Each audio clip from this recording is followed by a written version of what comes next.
हर हर महादेव दोस्तों। मंजिलें क्या है, रास्ता क्या है, हौसला हो तो फासला क्या है।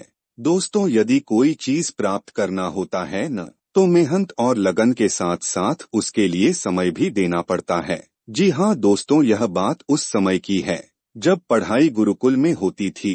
विद्यार्थी गुरुकुल में रहकर ही पढ़ा करते थे।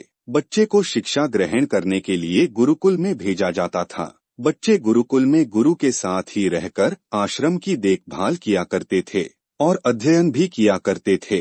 गुरुकुल में एक और नया विद्यार्थी का नामांकन हुआ जिसका नाम वरदराज था।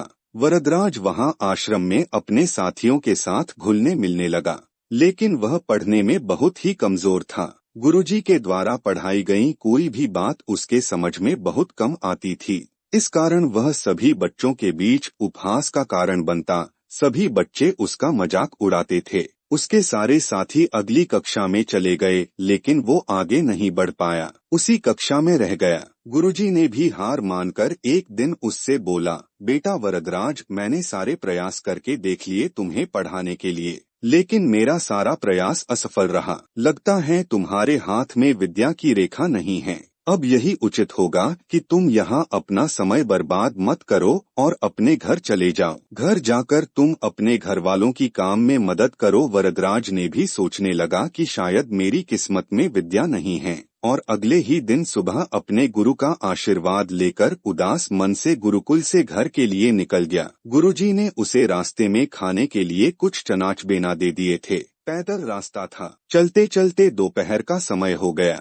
रास्ते में उसे प्यास लगने लगी। इधर उधर देखने पर उसने पाया कि थोड़ी दूर पर ही कुछ महिलाएं कुएं से पानी भर रही थी। वह कुएं के पास पानी पीने के लिए गया। वरदराज ने पानी पीते हुए गौर किया कि वहां के पत्थरों पर रस्सी के आने जाने से निशान बने हुए हैं। तो उसने उन महिलाओं से पूछा कि क्या आप लोग बता सकती हैं कि यह निशान आपने कैसे बनाए। तो एक महिला ने जवाब दिया, बेटे, यह निशान हमने नहीं बनाए हैं। यह तो पानी खींचते समय इस कोमल रस्सी के बार बार आने जाने से इस ठोस पत्थर पर भी ऐसे निशान बन गए हैं। तब वरदराज सोच में पड़ गया और उसने मन ही मन विचार किया कि जब एक कोमल रस्सी के बार बार आने जाने से एक ठोस पत्थर पर इतना गहरा निशान बन सकता है, तो निरंतर अभ्यास करने से मैं विद्या ग्रहण क्यों नहीं कर सकता। दोस्तों, उस समय वरदराज के अंदर एक नए ऊर्जा का निर्माण हुआ और वह बड़े उत्साह के साथ फिर से गुरुकुल में वापस चला आया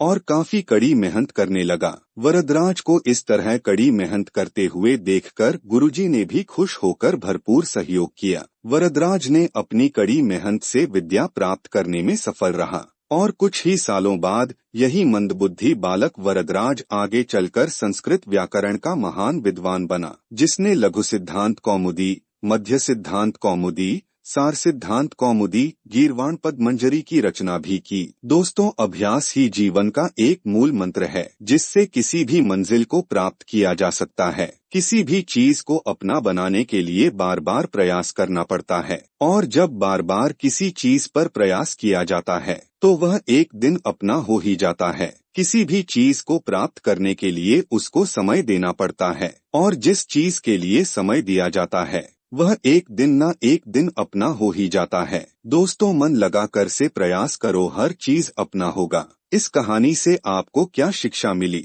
यह आप कमेंट बॉक्स में जरूर बताएं, और यदि कहानी अच्छी लगी हो तो आप सभी लोग मिलकर इस भाई को सपोर्ट करें, और यदि चैनल को सब्सक्राइब नहीं किए हैं तो चैनल को सब्सक्राइब कर दीजिए, साथ ही वीडियो को लाइक कीजिए और अपने दोस्तों के साथ शेयर भी कीजिए। मिलते हैं एक और रोचक जानकारी के साथ, तब तक के लिए जय श्री राम, जय जय श्री राम।